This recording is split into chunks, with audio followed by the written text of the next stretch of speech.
नमस्कार दोस्तों, hello doctor में एक बार फिर से आप सभी का स्वागत है। मैं हूं प्रियल शर्मा। अभी कोरोना का जो टाइम है, हर रोज़ मरीजों की संख्या बढ़ती जा रही है और हमारे स्वास्थ्य को लेकर हमारी चिंता भी बढ़ती जा रही है। ऐसे में दिल का ख्याल भी रखना बहुत ज़्यादा ज़रूरी है और आज का जो हमारा कार्यक्रम है बिल्कुल इसी पर केंद्रित है। आज हम बातें करेंगे कोविड-19 और हृदय रोगों से रक्षा। तो हमारे साथ है आज यहाँ के जाने माने कार्डियोलॉजिस्ट डॉक्टर अजय चौरसिया जी। तो सर, बहुत बहुत स्वागत है आपका हमारे शो में। जी। सबसे पहले जानना चाहूँगी, जैसा कि कोविड-19 है, सबके मन में सवाल आते हैं, तो कोविड-19 के टाइम पर अपने हृदय की रक्षा हमें कैसे करनी चाहिए? देखिए, जैसे कि आपको बता रहा हूँ, हार्ट जो है वो एक ऑर्गन है, एक पंप की तरह काम करता है जो कि ब्लड सर्कुलेट करता है पूरी बॉडी में। जी। हमारी बॉडी में जहाँ भी हमारे टिश्यूज़ हैं, सेल्स हैं, सबकी ऑक्सीजन रिक्वायरमेंट होती है, न्यूट्रिशन रिक्वायरमेंट होती है जो कि ब्लड से फुलफिल होती है। वो ब्लड पंप होता है हार्ट से। अगर किसी को हार्ट की बीमारी नहीं भी है, लेकिन जब कोविड में रेस्पिरेटरी सिम्टम्स आते हैं तो आपका बॉडी का ऑक्सीजन लेवल कम हो जाता है। उससे क्या होता है कि जब भी ब्लड पंप करता है तो वो पर्टिकुलर ऑक्सीजन लेवल नहीं मिल रहा है। और इसी के साथ में अगर आपके हार्ट को पुरानी कोई इंसल्ट है या पुराना कमज़ोर दिल है तो उसमें वो हार्ट की मसल से उनको ऑक्सीजन लेवल और कम हो जाएगा, तो वो भी नुकसान होता है। दूसरा जो वायरल मायोकार्डाइटिस एक टर्म होती है जिसमें कि हार्ट के अंदर सूजन आ जाती है, तो हार्ट फेल्योर के सिम्टम्स बढ़ जाते हैं। ये भी एक कारण होता है। तो कोविड-19 के टाइम में बेसिकली ये कहना चाहिए कि जो हार्ट के पेशेंट्स हैं उन्हें खतरा ज़्यादा हो जाता है। उनको ज़्यादा खतरा है। डॉक्टर साहब, जानना चाहूँगी कि क्या क्या ख्याल रखना चाहिए अगर कोई दिल का मरीज़ है और ये वाला टाइम चल रहा है तो? नहीं, स्पेशली अभी तो ICMR गाइडलाइन भी बोलती है कि जो 60 ईयर से ज़्यादा हैं या जिनको हार्ट की कोई समस्या है या डायबिटीज़ है, उन लोगों को तो स्पेशली बच के रहना है, घर पे रहना है, क्वारंटाइन, एक प्रकार से क्वारंटाइन रहना है। बिल्कुल। और जितना हो सके उतना अपने हार्ट को मजबूत करने की कोशिश करें। जो हेल्दी न्यूट्रिएंट्स हैं उनको लें, हेल्दी हैबिट्स लें, हेल्दी लाइफस्टाइल ऑप्ट करें। जिन चीज़ों से हार्ट को नुकसान पहुँचता है वो उनसे बचें। कहा जाता है कि मधुमेह के रोगियों को काफ़ी ज़्यादा सावधान रहना चाहिए, उन्हें हार्ट की प्रॉब्लम बहुत हो सकती है, ऐसा कहा जाता है। तो कैसे और क्यों संभव होता है ये? डायबिटीज़ एक इम्पॉर्टेंट रिस्क फैक्टर है। कार्डियक पेशेंट्स के लिए जो इम्पॉर्टेंट रिस्क फैक्टर्स होते हैं उनमें से डायबिटीज़ एक बहुत इंपॉर्टेंट है। जी। उसके अलावा उच्च रक्तचाप, हाइपरटेंशन और डायबिटीज़ तो है ही, स्मोकिंग, ये सब एक रिस्क फैक्टर्स है। जी। तो डायबिटीज़ के कारण क्या होता है कि खून की धमनियाँ धीरे धीरे खराब होती आती हैं और जो ब्लॉकेजेस होते हैं वो बढ़ते हैं। इसलिए हार्ट अटैक की संभावना उन डायबिटिक पेशेंट्स में ज़्यादा होती है। जी जी। तो डायबिटिक पेशेंट्स है वो ऐसे टाइम पे कैसे अपना ध्यान रखें ताकि उनके हृदय की भी रक्षा हो सके? जो है एक 5 नियम हैं। वो एक नियम है कि एक तो हेल्दी लाइफस्टाइल अपनाएं। हेल्दी लाइफस्टाइल का मतलब है कि रूटीन एक्सरसाइजेस करें, मिनिमम 35 मिनट्स घर पे एक्सरसाइजेस करें। जरूरी नहीं कि आप अगर अभी बाहर नहीं जा पा रहे हैं, बाहर वॉकिंग के लिए नहीं जा पा रहे हैं, तो अपना घर पे एक्सरसाइजेस करें, हेल्दी एक्सरसाइजेस करें। हेल्दी डाइट लें, न्यूट्रिएंट्स में जिनमें फैट कम होता है वो डाइट लें। Junk foods, processed foods avoid करें। जो स्पेशल प्रोसेस्ड मीट होते हैं वो डेंजरस होता है हार्ट के लिए, वो तो बिल्कुल ना लें। शुगर को कंट्रोल रखें, कार्बोहाइड्रेट्स के अमाउंट्स कम लें, आलू कम खाएं, जिससे शुगर भी बढ़ेगा और हार्ट की संभावना भी बढ़ेगी। और कहा जाता है कि जो शुगर के पेशेंट्स होते हैं उन्हें चावल नहीं खाना चाहिए, तो क्या बिल्कुल भी नहीं खा सकते? नहीं, ऐसा नहीं है कि बिल्कुल नहीं खाना चाहिए। एक बैलेंस डाइट होती है, बैलेंस डाइट लेना चाहिए, पर अपनी शुगर लेवल्स को देखते हुए कार्बोहाइड्रेट्स कम करना चाहिए। तो हम एक जैसे कि बैलेंस कर सकते हैं खाने को। और डॉक्टर साहब, जानना चाहूँगी कि हार्ट के जो मरीज़ हैं कोविड-19 से वो अपनी रक्षा कैसे करें, क्या क्या उन्हें सावधानियाँ रखनी चाहिए? देखिए, पहले तो ये है कि हमें कोविड-19 से बचना है। हाँ। सबसे पहले चीज़। हाँ। तो घर पर रहें जब तक कि कोई ज़रूरी काम ना हो। अगर हमें बाहर निकलना पड़ रहा है किसी कामवश, तो इम्पॉर्टेंट चीज़ ये है कि हम मास्क पहन के रखें, प्रॉपर हैंड सैनिटाइजेशन का यूज़ करें, हाथ धोने का प्रॉपर ध्यान रखें। 20 सेकेंड जो गाइडलाइन है, मैं तो बोलता हूँ 30 सेकेंड तक स्क्रब करें हाथ को, 30 सेकेंड हाथ धोइए। तो इन सब से बचेंगे तो हम कोविड से बचेंगे। जी जी। कोविड से बचेंगे तो हम हार्ट की प्रॉब्लम्स आ रही हैं उनसे बचेंगे। डॉक्टर साहब, हमारे साथ हमारे पहले कॉलर जुड़ चुके हैं। Hello hello. मैडम जी, कौन बोल रहे हैं, कहाँ से बोल रहे हैं आप? मैडम, मैं डोंगरगढ़ से जसविंदर सिंह बिट्टू बोल रहा हूँ। जसविंदर जी, स्वागत है, क्या जानना चाहेंगे? जसविंदर सिंह बिट्टू बोल रहा हूँ। जी जी, स्वागत है, क्या पूछना चाहेंगे आप? जी मैडम, मेरा डॉक्टर साहब से प्रश्न ये है कि अभी कोरोना चल रहा है। कोरोना में जैसा कि कोई आदतन होता है शराबी और उसका 2-3 पैक पी लेता है, जिससे कि आप बोलते हैं कि गले में जो खराश होती है, सर्दी होती है, वो दूर हो जाती है। ये कहाँ तक उसकी तकरीबन पूरा उपाय बताएं। नहीं, देखिए, गले की खराश के लिए गाइडलाइन जो है वो आप कुनकुना पानी पीजिए या हल्दी वाला दूध पीजिए। आयुष मंत्रालय ने कुछ गाइडलाइंस निकाली हैं कि आपको क्या गले की खराश के लिए रखना है और कुछ सेवन ना करें जिससे नुकसान पहुंचता हो शरीर को। बेसिकली ये शराब का जो सेवन होता है वो नुकसानदायक ही होता है, तो जितनी हो सके डॉक्टर साहब भी ये कहना चाहेंगे कि इसे अवॉइड करना ही ज़्यादा सही है हमारे स्वास्थ्य के लिए। डॉक्टर साहब, मैं ये जानना चाहूँगी कि जो अमूमन हृदय रोग होते हैं वो कितने प्रकार के होते हैं, कौन कौन से होते हैं जो कॉमनली लोग इसका शिकार होते हैं? देखिए, हम जो हार्ट डिसीज को क्लासीफाई करते हैं, अगर आप देखें तो कंजेनाइटल जो पैदाइशी होते हैं, अनुवांशिक जिसको बोलते हैं, और दूसरा होता है एक्वायर्ड जो कि हम उम्र के साथ साथ अडॉप्ट करते हैं। उसमें से भी आता है एक जो कि हम बच्चों में गले के इन्फेक्शन से होते हुए रूमेटिक हार्ट डिसीज होती है, जो कि वॉल खराब होने की बीमारी होती है, हार्ट में सूजन की बीमारी होती है, और दूसरा थोड़ी सी उम्र ज़्यादा होने के बाद में हार्ट में ब्लॉकेजेस के चांसेस जो आते हैं, जो कि आपके अनुवंशिक रीजन में भी होता है, फैमिली हिस्ट्री के कारण भी होता है, या जो रिस्क फैक्टर्स है स्मोकिंग, डायबिटीज़, इनके कारण भी होता है, या स्ट्रेस, वो भी एक बहुत बड़ा फैक्टर है। तो इस तरह से हम क्लासीफाई करते हैं। जो हृदय के विकृत है, जो पैदाइशी होते हैं शरीर में, वो ऑपरेशन से बिल्कुल ठीक हो जाते हैं। अपने यहाँ छत्तीसगढ़ गवर्नमेंट ने स्कीम चालू कर रखी है, चिरायु स्कीम, जिसके अंतर्गत हमने कई बच्चों के ऑपरेशन किए हैं और काफ़ी बच्चे ठीक भी हैं आज के डेट में। जी जी। जो बीमारी बड़ी उम्र में आती है, ब्लॉकेजेस की बीमारी है, उससे वो बीमारी एकाएक प्रेजेंट करती है। कई बार लोगों को सडनली हार्ट अटैक होता है और अटैक की स्थिति में पहुँचते हैं अस्पताल। उसका इलाज है, हम एंजियोग्राफी करके एंजियोप्लास्टी या बाईपास सर्जरी के लिए जाते हैं। तो बाईपास सर्जरी के बारे में भी बातें करेंगे। डॉक्टर साहब, अभी हमारे साथ एक कॉलर जुड़ चुके हैं। Hello hello. जी जी जी, कौन बोल रहे हैं सर, कहाँ से बात कर रहे हैं आप? कुमार साहू बोल रहा था। जी जी, धमतरी से। अंशुल जी, स्वागत है। क्या पूछना चाहेंगे? तो क्या है, छोटे बच्चों के दिल में छेद हो जाता है, उसके लिए क्या सावधानी रखना चाहिए? और कोविड-19 के छोटे बच्चों में ज्यादा संक्रमण होता है, बूढ़े में ज्यादा संक्रमण होता है, इसके बारे में पूछना था मेरा। नमस्कार अंशुल जी, देखिए, जो पहला आपका सवाल है कि छोटे बच्चों में जो दिल का छेद वगैरह रहता है, इसके लिए क्या सावधानी बरतना चाहिए। इसके लिए ज़रूरी है कि जब बच्चा पेट में होता है तब माँ का प्रॉपरली ANC चेकअप कराया जाए। उस समय जो कि फॉलिक एसिड और जो न्यूट्रिएंट्स लेने होते हैं माँ को, वो पूरा प्रॉपरली आहार दिया जाए, तो हृदय की बीमारी के चांसेस कम हो जाते हैं बच्चों में। पहला सवाल। दूसरा सवाल जो आपने पूछा कोविड-19 में, एक बार फिर से रिपीट करेंगे दूसरा सवाल? सर, इनका दूसरा सवाल ये था कि कोविड-19 अक्सर बच्चों को ही ज़्यादा होता है, बुजुर्गों को ज़्यादा होता है। हाँ, तो देखिए, बच्चों और बुजुर्गों दोनों को कोविड-19 के इन्फेक्शन से जो खतरे हैं वो ज़्यादा है। पहला कारण, इम्यूनिटी कम होती है बुजुर्गों में भी और बच्चों में भी। तो इसलिए इम्यूनिटी कम होने के कारण जो बीमारी है कोविड-19 का इन्फेक्शन शरीर में ज़्यादा फैलेगा। जो निमोनिया वाला हिस्सा है, जो कि मुश्किल से 15 से 20% केसेस में होता है कोविड-19 में, पर वो तीव्र होगा और उसके कारण जान को खतरा ज़्यादा होगा। तो बच्चा हो या बुजुर्ग, हमको दोनों को बचाना है। और कहा भी जाता है कि अनावश्यक उन्हें बाहर नहीं निकलना चाहिए, बच्चों को, बुजुर्गों को अनावश्यक सफर में भी नहीं जाना चाहिए।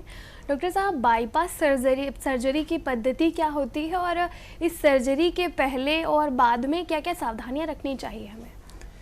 बाईपास सर्जरी पहले बहुत बड़ा और था कि बाईपास सर्जरी बहुत बड़ा ऑपरेशन है, इसके बाद मरीज बचते नहीं है, या बाईपास आ गया मतलब कि अब कोई मतलब नहीं रह गया, इलाज नहीं भी कराएं तो भी ठीक है, ये लोगों का मानना था। पर अब ऐसा नहीं है। बाईपास सर्जरी के रिजल्ट बहुत अच्छे हैं। 95 से 96% केसेस में रिजल्ट इतने अच्छे हैं कि मरीज 2 से 3 महीने में एकदम नॉर्मल स्थिति में आता है और फिर अपनी नॉर्मल जिंदगी जीता है। मेरे कितने ही बाईपास मरीज हैं जो कि अपना रूटीन एक्टिविटी करते हैं और स्पोर्ट्स एक्टिविटी भी करते हैं, 1-2 फुटबॉल वगैरह भी खेलते हैं, तो अपनी नॉर्मल दिनचर्या में 2 से 3 माह में आ जाता है। जी जी, तो सर क्या क्या सावधानियां रखनी चाहिए अगर किसी की बाईपास सर्जरी हुई है इलाज के बाद, और उसके कुछ महीनों सालों तक क्या क्या उन्हें केयर करनी चाहिए? देखिए, जो प्रिकॉशन हम पहले लेने के लिए बोलते हैं कि बीमारी होने के पहले जो सावधानियां बरतनी है वो सावधानियां बाद में भी रखनी है। डाइटरी जो है रिस्ट्रिक्शंस वो रहेंगे। जो दूसरी इंपॉर्टेंट चीज़ होती है कि पहले 1.5 माह में हम लोग चूँकि स्टर्नम बोन के थ्रू जाते हैं, आजकल मिनिमल इन्वेजिव जो छोटे चीरे से बाईपास सर्जरी होती है वो भी करते हैं, पर फिर भी हम जो शरीर के घाव भरने के हेतु पहले 1 से 1.5 माह हम उनको रिस्ट्रिक्टेड एक्टिविटीज़ के लिए बोलते हैं।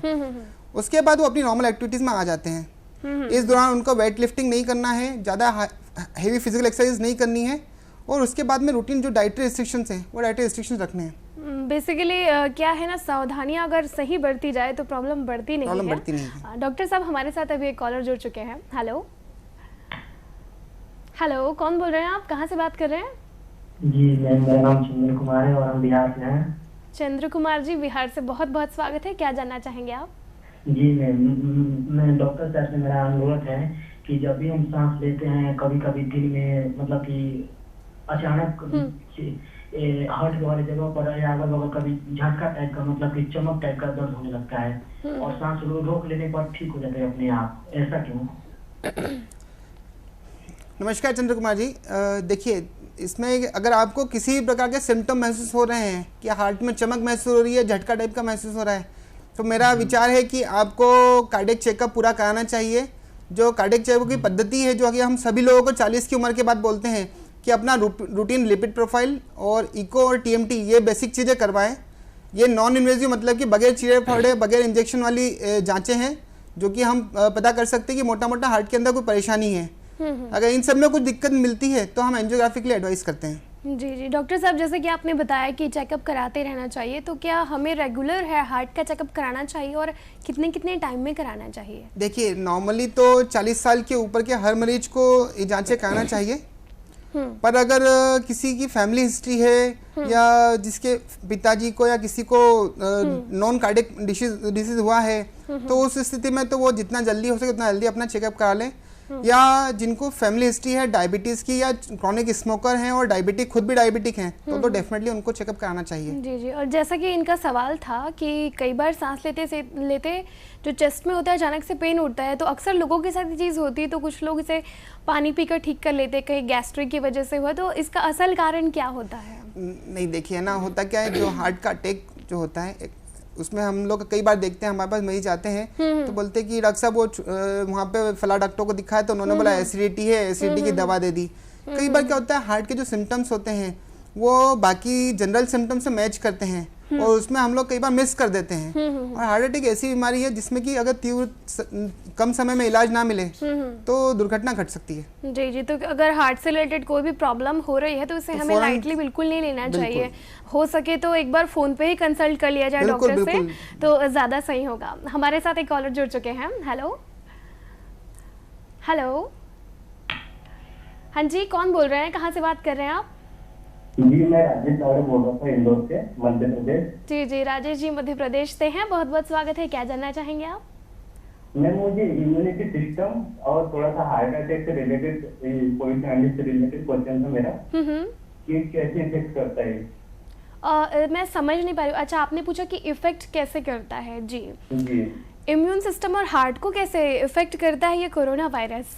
नहीं, अगर आपकी इम्यूनिटी कम है तो कोई भी वायरस जब भी हमारी बॉडी में आता है तो हमारी बॉडी का इम्यून सिस्टम उस बाहरी जो एंटीजन है, जो जर्म है, उसके अगेंस्ट में लड़ने के लिए अपनी बॉडी की सेल्स एक्ट होती हैं। नॉर्मल सिस्टम यही है किसी भी बैक्टीरिया या वायरस से लड़ने के लिए शरीर का, उसको हम इम्यून सिस्टम बोलते हैं। अब कोविड क्या होता है कि जैसे ही वायरस आया बॉडी में, आपका इम्यून सिस्टम एक्टिव हुआ। इनिशियल स्टेज में तो अभी आप देख रहे हैं 80% लोग एसिम्टोमेटिक हो रहे हैं या माइल्ड सिम्टम के साथ में ठीक हो जा रहे हैं, पर केवल 20% केसेस ही हैं जो कि निमोनिया होकर आईसीयू में भर्ती हो रहे हैं, और उसमें 3 से 4% पेशेंट ऐसे हैं जिनको निमोनिया इतना ज़्यादा सीवियर है कि उनकी मॉर्टेलिटी यानी डेथ हो रही है। तो ये होता है कि बॉडी का इम्यून सिस्टम जिसका जितना स्ट्रांग है वो उतना लड़ने में सक्षम रहेगा। अब जो कार्डियक पेशेंट्स होते हैं उनका, जैसे कि मैंने बताया, हार्ट आपका मेन ऑर्गन है, पूरी बॉडी को ब्लड सर्कुलेट करता है। तो जिनका हार्ट हृदय वीक है, जिनका हृदय कमज़ोर है, उनको कहीं ना कहीं आपकी बॉडी की इम्यूनिटी भी कहीं ना कहीं कमज़ोर होते जाती है। तो कोविड-19 उन लोगों को ज़्यादा तीव्र बीमारी में प्रेजेंट करेगा, ज़्यादा गंभीर लक्षण रहेंगे। तो बेसिकली अगर जिनका दिल कमज़ोर है उन्हें भी बहुत ज़्यादा सावधानी रखने की ज़रूरत है कोविड में। उनको जल्दी सर कैसे पता चलेगा कि किसी का हृदय कमज़ोर है या नहीं है? देखिए, हृदय कमज़ोर है या नहीं है, इसके लिए जो तरीका होता है हम इसको इकोकार्डियोग्राफी से जांचते हैं। आपको कोई भी सिम्टम आ रहे हैं, सांस फूलना, छाती में हल्का दर्द होना या बार बार धड़कन महसूस होना, तो ऐसी स्थिति में जरूरी है कि हम डॉक्टर के पास जाएं, स्पेशली कार्डियोलॉजिस्ट के पास जाएं और रूटीन जांचें कराएं या इको तो कराएं एटलीस्ट। उसमें हमारा हार्ट की पंपिंग पता चल जाती है कि कितना % इजेक्शन फ्रैक्शन है। तो क्या ये इमोशनली भी इफेक्ट पड़ता है, क्योंकि कुछ लोग ज्यादा इमोशनल होते हैं तो उन्हें कहा जाता है कि भाई ये दिल का कमजोर है, बहुत जल्दी क्या होता है कि जो हमारी बॉडी में इमोशंस या एंगर या जो डर, ये जो होते हैं सिंपैथेटिक ड्राइव होते हैं। तो बॉडी जैसे ही हमारी बॉडी होते, जैसे आपने देखा होगा आपको बहुत गुस्सा आता है तो आप एकदम गर्म हो जाते हैं, गर्म होते हैं, कांपने लग जाते हैं। तो इसका मतलब है कि आपकी बॉडी के जो बाहरी मसल्स हैं उस जगह में, उस हिस्से में ब्लड सर्कुलेशन बढ़ गया है। जब ब्लड सर्कुलेशन बढ़ा है तो हार्ट को ज्यादा मेहनत कर रही है कि उस हिस्से तक ब्लड पहुंचाए, तो फिर धड़कन बढ़ जाती है। तो उसको बोलते हैं हमको धड़कन महसूस हो रही है। तो हमारा इमोशन बहुत ज्यादा कनेक्टेड होता है हार्ट से, तभी कहा जाता है कि ये बंदा तो भी दिल से, इसलिए बोलते हैं हार्ट की बीमारी स्ट्रेस से रिलेटेड होती है। अगर स्ट्रेस ज्यादा है तो हार्ट की बीमारी बढ़ेगी। जी जी, सीधा कनेक्शन है। हमारे साथ एक कॉलर जुड़ चुके हैं। हेलो, हाँ जी, कौन बात कर रहे हैं, कहाँ से बोल रहे हैं आप? मैं नरेंद्र सिंह बोल रहा हूँ, रायपुर रामनगर से। नरेंद्र जी, रायपुर से बहुत बहुत स्वागत है। क्या जानना चाहेंगे? मेरे चाचा जी का ऑपरेशन हुआ था हैदराबाद में। उनका बाईपास सर्जरी हुआ था, लेकिन उनके छाती में छोटा सा इन्फेक्शन रह गया और वो जख्म भरा नहीं है। तो वहाँ पे जांच कराई थी तो उन्होंने टीबी का बताया था। तो अभी जो है जख्म में भी मवाद आ रहा है। तो उससे डॉक्टर साहब को पूछना था क्या करना है आगे। देखिए, अगर जख्म में मवाद अभी भी आ रहा है तो पहली चीज़ है कि उस मवाद की पूरी जांच करवाइए और किसी अच्छे कार्डियक सर्जन को, आप चाहे तो हमारे हॉस्पिटल में भी आ सकते हैं, आके एक अच्छे कार्डियक, हाँ, तो रायपुर में ही हमारा हॉस्पिटल है, SMC हॉस्पिटल है, आप आ सकते हैं। या और आसपास में कोई और किसी कार्डियक सर्जन को भी दिखा लें और प्रॉपरली उस मवाद का जांच कराएं, क्योंकि शरीर में इन्फेक्शन अगर रखेंगे तो इन्फेक्शन फैल सकता है, उससे मरीज को दुर्घटना होने का डर रहेगा। अभी तक डेली ड्रेसिंग चल रहा है वहीं पे। ये हमसे डिस्कनेक्ट हो चुके हैं। डॉक्टर साहब, मैं ये जानना चाहूँगी कि बच्चों के हृदय में अक्सर सुना जाता है कि जो बच्चे ही होते हैं उनके हृदय में छेद है, तो बच्चों के ही साथ ये प्रॉब्लम क्यों होती है अक्सर? नहीं, जैसा कि मैंने बताया कि होता है कि जिन लोगों की माएँ प्रेगनेंसी के दौरान प्रॉपर न्यूट्रिएंट्स नहीं ले पाती हैं, प्रॉपर दवाइयाँ नहीं तो लेती हैं, उस समय क्या होता है, जब हार्ट बन रहा होता है, बच्चे का हार्ट दिल बन रहा होता है, तो दिल बनते बनते कुछ हिस्सा होता है जो नहीं बन पाता है। वो जो नहीं बन पाता है उसी को हम डिफेक्ट बोलते हैं। डिफेक्ट बोले तो छेद, हृदय में छेद होना सामान्य भाषा में। तो ये इससे बचाव के लिए बेटर है कि जो आजकल जितनी भी अपनी गवर्नमेंट भी इतनी सपोर्ट कर रही है कि हर जगह PHC वगैरह में जो दवाइयाँ हैं वो भी फ्री में बांट रही हैं और NC चेकअप के लिए प्रमोट कर रही हैं और होम डिलीवरीज को अवॉइड करके हॉस्पिटल डिलीवरीज को प्रमोट कर रही है। तो उस सब पे ध्यान देना चाहिए। तो ये जो दिल में छेद वाली चीज है वो सिर्फ मतलब बच्चों को ही होती है, उम्र के साथ अगर ये किसी और, हाँ, ये तो जो दिल का छेद है वो आपका बनावटी डिफेक्ट है, जब हृदय आपका बनना था वो नहीं हुआ। एक दिल का छेद होता है जो कि आपके अटैक पड़ने के कारण दिल का जो हिस्सा है वो फट गया, सड़ के फट गया, उसको बोलते हैं वेंट्रिकुलर सेप्टल रप्चर। वो बहुत खतरनाक बीमारी होती है, उसमें 70% तक मॉर्टेलिटीज है। सर, अगर ऐसा होता है या फिर किसी को होने वाला है तो क्या इसे पता लगाया जा सकता है पहले से? देखिए, हृदयाघात से बचने के जो है वो उपाय अपनाना बहुत ज़रूरी है। उसके लिए बेटर है कि अगर हृदय के कोई भी सिम्टम नहीं है तो पहले हम नॉर्मल एक्सरसाइज, जो नॉर्मल रूटीन हेल्दी एक्सरसाइज रखें, स्ट्रेस फ्री रहें, स्मोकिंग नहीं करें, डाइट में प्रोसेस मीट वगैरह नहीं खाएं, जंक फूड्स अवॉइड करें, हेल्दी लाइफस्टाइल अपनाएं, इनडायरेक्टली मैं कहना चाहूँ तो। जी। और अगर हृदयाघात होने की संभावना, यानी कि हमको हृदय की कोई बीमारी या लक्षण है, तो हम प्रॉपरली डॉक्टर को दिखाते रहें ताकि तीव्र हृदयाघात ना हो। जी, हमारे साथ एक कॉलर जुड़ चुके हैं डॉक्टर साहब। हेलो, कौन बोल रहे हैं? छविलाल सरदोज, जयपुर से, राजस्थान। जी, छवि जी है राजस्थान से, स्वागत करते हैं आपका। क्या पूछना चाहेंगे? सर, मेरे हार्ट की शिकायत, इलाज चल रहा है, तो खाने पीने के लिए पूछना था क्या क्या खाना चाहिए, क्या नहीं खाना चाहिए। किस चीज का इलाज चल रहा है आपका? हार्ट का इलाज चल रहा है। क्या बीमारी है आपको? हार्ट दर्द कब होती है, 55% है उसमें जांच में। अच्छा, तो देखिए, इसमें खाने पीने का ऐसा है कि आपको नमक कम लेना है, पानी का मात्रा भी, पानी का जो सेवन है वो भी रेगुलर मात्रा में जो डॉक्टर प्रिस्क्राइब करता है उस हिसाब से लेना है। तीसरी चीज़ है, आपको फाइबर डाइट ज़्यादा बढ़ानी है और फैट डाइट कम रखनी है। जिन चीज़ों में वसा ज़्यादा होती है वो चीज़ें कम लें। अंडा और मछली फ़ायदेमंद है अगर नॉन वेजिटेरियन है तो, पर जो मीट होता है या चिकन होता है वो अवॉइड करें। और फ्रूट्स में जो है वो एप्पल, पपाया ये और ऑरेंज, ये हेल्दी फ्रूट्स हैं, ये ले सकते हैं। जी जी। डॉक्टर साहब, क्या ये ज़्यादा वसा और ज़्यादा ये फैट वाली चीज़ें हृदय के लिए कितनी घातक होती है? लेना चाहिए ज़्यादा या नहीं? नहीं, होता क्या है कि जो हृदयाघात होता है, जो ब्लड वेसल्स में कोलेस्ट्रॉल डिपोजिशन के कारण होता है। कोलेस्ट्रॉल जो सैचुरेटेड फैट हम खाते हैं वसा के रूप में, ये जो फैट होता है बॉडी में मेटाबोलाइज नहीं होके कहीं ना कहीं जाके चिपकता है। अच्छा। तो हृदय की नसों में चिपका तो हृदयघात कराएगा आपको, तो इसलिए अवॉइड करना यहाँ पर चाहिए। हमें रेगुलरली भी जो वसा वाली चीज़ें हैं वो थोड़ा अवॉइड ही करना चाहिए। डॉक्टर साहब, कोविड-19 में होता है जो बहुत सारे लक्षण होते हैं, तो अगर वो हृदय को इफेक्ट करता हुआ आता है किसी के शरीर पे, तो कैसे हम आइडेंटिफाई करें हृदय से होने वाले लक्षण क्या है उसके? देखिए, कोविड-19 अगर सिम्टम्स ज़्यादा आ रहे हैं तो कफ और फीवर के अलावा सांस फूलना, कमजोरी आना, ये सिम्टम्स लेके आएगा।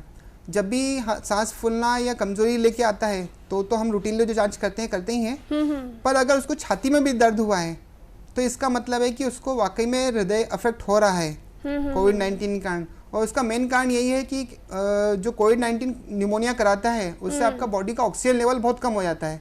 और जब भी बॉडी का ऑक्सीजन लेवल होता है तो हार्ट जो है वो भी मस्कुलर ऑर्गन है, उसकी भी मसल्स हैं, उसको भी ऑक्सीजन चाहिए काम करने के लिए। पर अगर ऑक्सीजन नहीं पहुंच पा रहा है प्रॉपर मात्रा में तो हार्ट अटैक आ सकता है।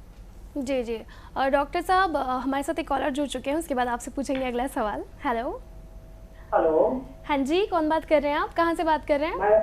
मैं भगत राम पटेल बोल रहा हूँ, गुप्तू बिलासपुर छत्तीसगढ़ से। भगत जी बिलासपुर से हैं, स्वागत करते हैं। क्या पूछना चाहेंगे? जी मैडम, आपको नमस्कार, डॉक्टर साहब जी को नमस्कार। नमस्कार। नमस्कार भगत जी। हाँ, मैं ये जानना चाहता हूँ कि यदि किसी व्यक्ति को हार्ट अटैक होता है और कहीं उनको हॉस्पिटल पहुंचने में देरी होता है, तो ऐसा कौन सा संगठन है जो वहां तक के पहुंचे तक के जीवन रक्षक बन सके?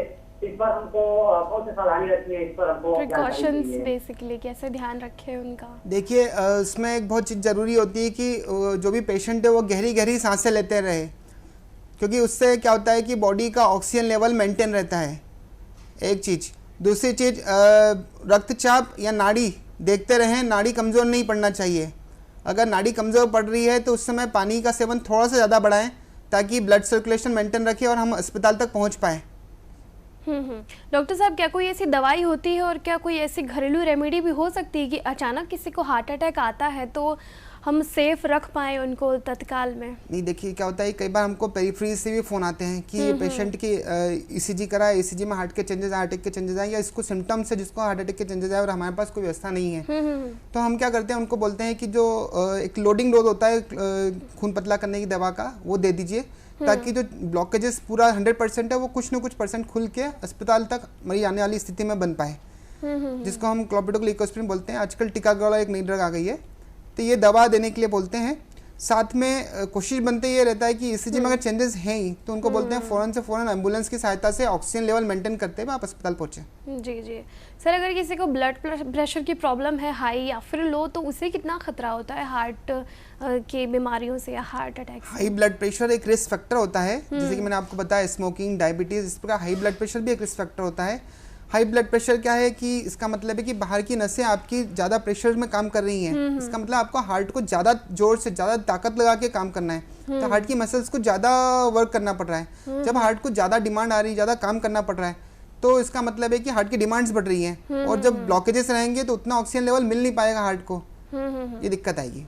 ओके, तो बेसिकली हम समझ सकते हैं हमको बीपी कंट्रोल करके रखना है। एग्जैक्टली। सर, हमारे साथ एक कॉलर जुड़ चुके हैं। हेलो। हेलो। हाँ जी, कौन बात कर रहे हैं? कहाँ से बोल रहे हैं?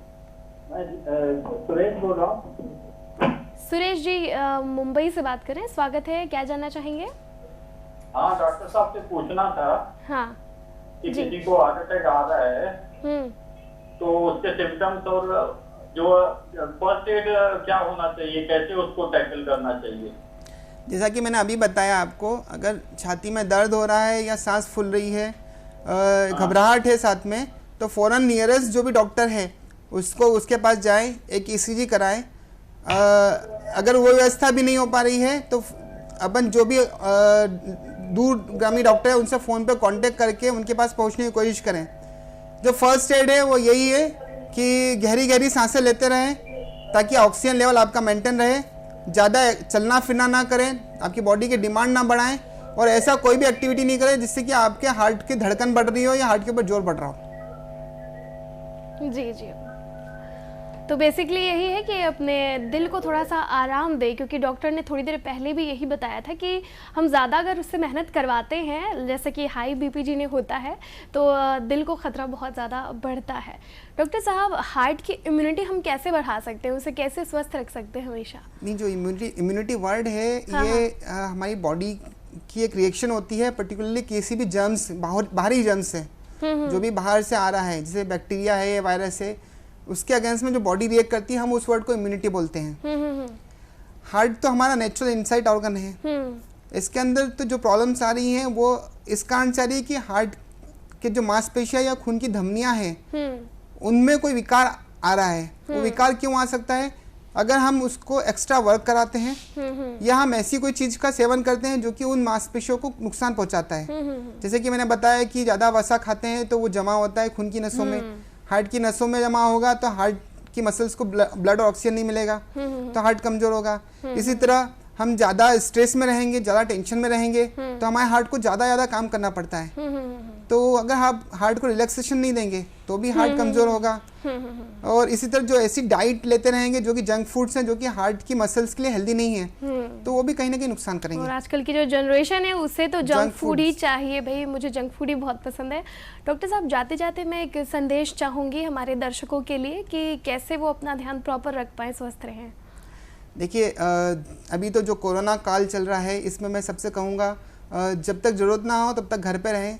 ज़रूरत अगर निकलना पड़ रहा है तो प्रॉपरली मास्क पहन के, ट्रिपल लेयर मास्क जो कि बोलते हैं, मास्क पहन के निकलें और हैंड वॉश को जितना ज़्यादा हो सके उतना प्रमोट करें। मास्क पहनने का ये मतलब नहीं है कि आपने सब जगह छुआ, सबसे कांटेक्ट में आए और इधर नाक या आँख में या मुँह को छुआ। बेसिकली अभी यही हो रहा है लोगों के साथ। तो मास्क पहनने के बाद भी आप उससे नहीं बच पाएंगे। जरूरी है मास्क पहन तक ध्यान रखें, बाहर निकल तक ध्यान रखें कि अपने आँख, मुंह और नाक को ना छुएं।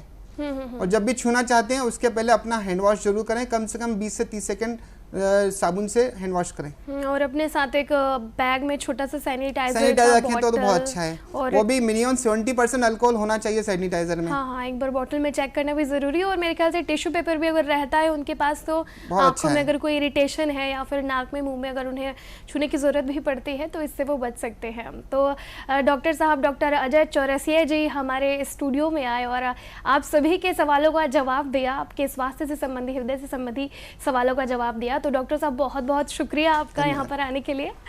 अगली बार हम फिर से विशेषज्ञ के साथ आएंगे और स्वास्थ्य से संबंधित सभी सवालों के जवाब बताएंगे। तब तक यही कहेंगे आपसे कि इस कोरोना के मुश्किल समय में आप अपना ध्यान बहुत अच्छी तरह रखिएगा। नमस्कार।